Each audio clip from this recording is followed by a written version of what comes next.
Welcome to சிவதனி academy. இப்போ நம்ம இந்த வீடியோவில் தமிழ்நாட்டில் இருக்கக்கூடிய வனவிலங்கு சரணாலயங்கள், உயிர்கோள பெட்டகங்கள், பறவைகள் சரணாலயங்கள் குறித்து தெளிவாக பார்க்க போகிறோம். ஒரு 10 நிமிஷம் வீடியோ தான், ஸ்கிப் பண்ணாமல் முழுசாக பார்த்துருங்க. கட்டாயம் இதிலிருந்து எஸ்ஐ எக்ஸாம், போலீஸ், டிஎன்பிஎஸ்சியில் கம்பல்சரி ஒரு கொஸ்டின் வந்துடும். தரமான ஒரு தலைப்பு நான் தெளிவாக உங்களுக்கு நடத்துகிறேன். தமிழ்நாட்டில் இருக்க உயிர்கோள பெட்டகங்களின் எண்ணிக்கை மொத்தம் 3. இந்தியாவில் ஓவராலாக பார்த்தோம்னா 18 உயிர்கோள பெட்டகங்கள் இருக்குது. அதில் 11 யுனெஸ்கோவால் பராமரிக்கக்கூடிய உயிர்கோள பெட்டகங்கள். அந்த 11 யுனெஸ்கோவால் பராமரிக்கப்படுறதுல 3 இருக்குது. தமிழ்நாட்டில் இருக்கிற 3மே யுனெஸ்கோவால் பராமரிக்கக்கூடியது. அது என்னென்ன சார் அப்படின்னு வந்து பார்த்தீங்கன்னா, தமிழ்நாட்டில் நீலகிரி உயிர்கோள பெட்டகம், நீல்கிரிஸ் பயோஸ்பியர் ரிசர்வ் 1, ரெண்டாவது வந்து பார்த்தீங்கன்னா மன்னார் வளைகுடா பயோஸ்பியர் ரிசர்வ் 2, மூணாவதாக இருக்கக்கூடியது அகஸ்தியர் மலை பயோஸ்பியர் ரிசர்வ். சரிங்களா? அந்த அகஸ்தியர் ஹில்ஸ் அப்படின்றது தமிழ்நாட்டில் இருக்குது, கேரளாவிலையும் காணப்படுது. ரொம்ப முக்கியம்.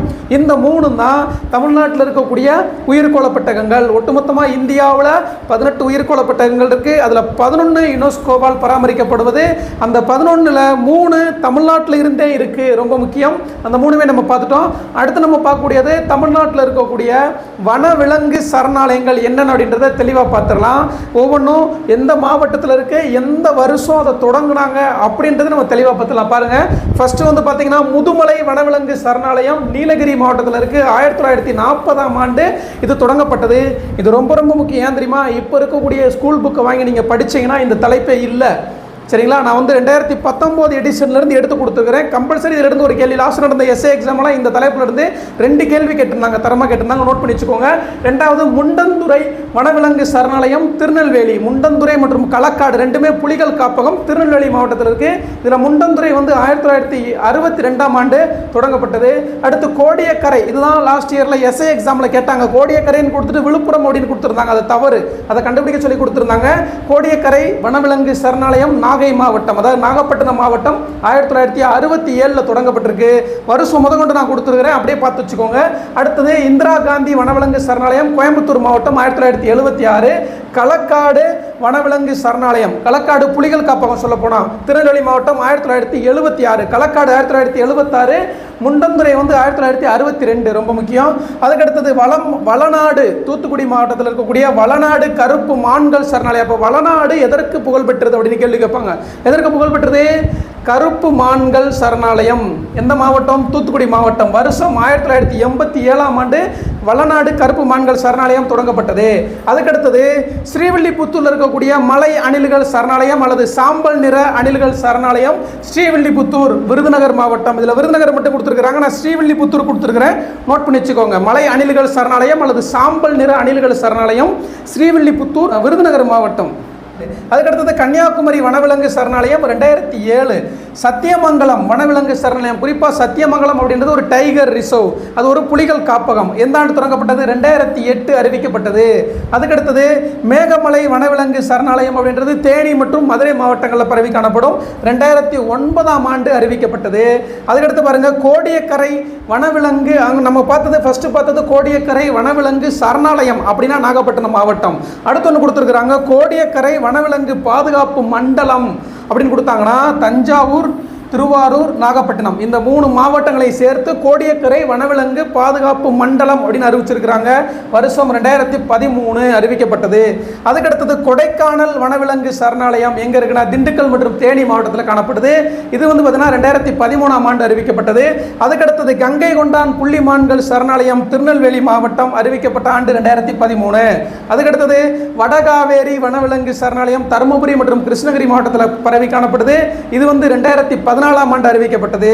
அதுக்கடுத்தது நெல்லை வனவிலங்கு சரணாலயம் திருநெல்வேலி 2015ஆம் ஆண்டு அறிவிக்கப்பட்டது. இதெல்லாமே தமிழ்நாட்டில் இருக்கக்கூடிய முக்கியமான வனவிலங்கு சரணாலயம். அதே மாதிரி வந்து பார்த்தீங்கன்னா விராலிமலை மயில்கள் சரணாலயம் காணப்படுது. தமிழ்நாட்டில் இருக்கக்கூடிய முக்கியமான வனவிலங்கு சரணாலயம் இது. அதுக்கடுத்து நம்ம பார்க்கக்கூடியது தமிழ்நாட்டில் காணப்படக்கூடிய மிக முக்கியமான பறவைகள் சரணாலயங்கள் என்னென்ன அப்படின்றத பார்த்துடலாம். அது எந்த மாவட்டத்தில் இருக்கிறே பார்த்துருவோம். வேட்டங்குடி பறவைகள் சரணாலயம் சிவகங்கை மாவட்டம், ரொம்ப முக்கியம். 1977 அறிவிச்சிருக்கிறாங்க. அதுக்கடுத்தது பழவேற்காடு அல்லது புலிக்காட்டு ஏரி பறவைகள் சரணாலயம் திருவள்ளூர் மாவட்டம். இது வந்து தமிழ்நாடு ஆந்திரா பார்டரில் காணப்படக்கூடிய ஒரு பறவைகள் சரணாலயம், 1980 அறிவிக்கப்பட்டிருக்கு. அதுக்கடுத்தது கரிக்கிளி காஞ்சிபுரம் மாவட்டம், 1989 அறிவிக்கப்பட்டிருக்கு. கஞ்சிரங்குளம் பறவைகள் சரணாலயம் ராமநாதபுரம் மாவட்டம், 1989. சித்திரங்குடி பறவைகள் சரணாலயம் 1989 ராமநாதபுரம் மாவட்டத்தில் இருக்கு. அதுக்கடுத்தது கூடங்குளம் பறவைகள் சரணாலயம் திருநெல்வேலி மாவட்டம் 1994ஆம் ஆண்டு அறிவிக்கப்பட்டிருக்கு. அதுக்கடுத்தது வெள்ளோடு ஈரோடு, நான் வச்சுக்கோங்க, வெள்ளோடு பறவைகள் சரணாலயம் ஈரோடு மாவட்டம் எந்த ஆண்டு? 1997. அடுத்து இருக்கிறது தான் முக்கியமானது. நம்ம எல்லாரும் நினைச்சுக்கிட்டு இருக்கோம்னா இதை மாற்றிக்கணும். காஞ்சிபுரம் அப்படின்னு கொடுத்துருக்குறாங்க. வேடந்தாங்கல் தற்பொழுது செங்கல்பட்டு. ரொம்ப ரொம்ப முக்கியம். லாஸ்ட் நடந்த எஸ்ஐ எக்ஸாம்பிள் அந்த கேள்வி கேட்டாங்க. வேடந்தாங்கல் தற்பொழுது எந்த மாவட்டத்தில் இருக்குது? செங்கல்பட்டு மாவட்டத்தில் இருக்குது. காஞ்சிபுரம் கிடையாது. ஒருவேளை செங்கல்பட்டு இல்லாமல் காஞ்சிபுரம் கொடுத்துருந்தாங்கன்னா நீங்கள் காஞ்சிபுரம் போட்டுக்கலாம். செங்கல்பட்டு இருந்து காஞ்சிபுரம் கொடுத்துருந்தாங்கன்னா கம்பல்சரி செங்கல்பட்டு தான் போடணும். என்னது? வேடந்தாங்கல் பறவைகள் சரணாலயம் செங்கல்பட்டு மாவட்டம் தற்பொழுது 1998 அறிவிச்சிருக்கிறாங்க. அதுக்கடுத்தது உதய மார்த்தாண்டபுரம் பறவைகள் சரணாலயம் திருவாரூர். ஈஸியாக நான் வச்சுக்கலாம். திருவாரூரில் தான் கலைஞர் பிறந்த ஊர். அப்போ கலைஞரோட சின்னம் என்னது? உதயசூரியன். அப்போ உதய மார்த்தாண்டபுரம் கலைஞருடைய ஊர். அப்போ நான் வச்சுக்கலாம். உதய மார்த்தாண்டபுரம் திருவாரூர், உதயசூரியன் திருவாரூர் அப்படி நான் வச்சுக்கணும். அதுக்கடுத்தது எந்த ஆண்டு அறிவிக்கப்பட்டது? 1998. உதய மார்த்தாண்டபுரம் பறவைகள் சரணாலயம் திருவாரூர் மாவட்டத்தில் இருக்கு. எந்த ஆண்டு அறிவிச்சாங்க? 1998.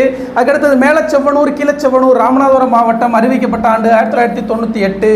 ஏற்கனவே ராமநாதபுரம் மாவட்டத்தில் சித்திரங்குடி மற்றும் கஞ்சிரங்குளம் பார்த்தோம். அதே மாதிரி மேலச்செவ்வனூர் கீழச்செவ்வனூர் ராமநாதபுரம் மாவட்டத்தில் தான் இருக்கு.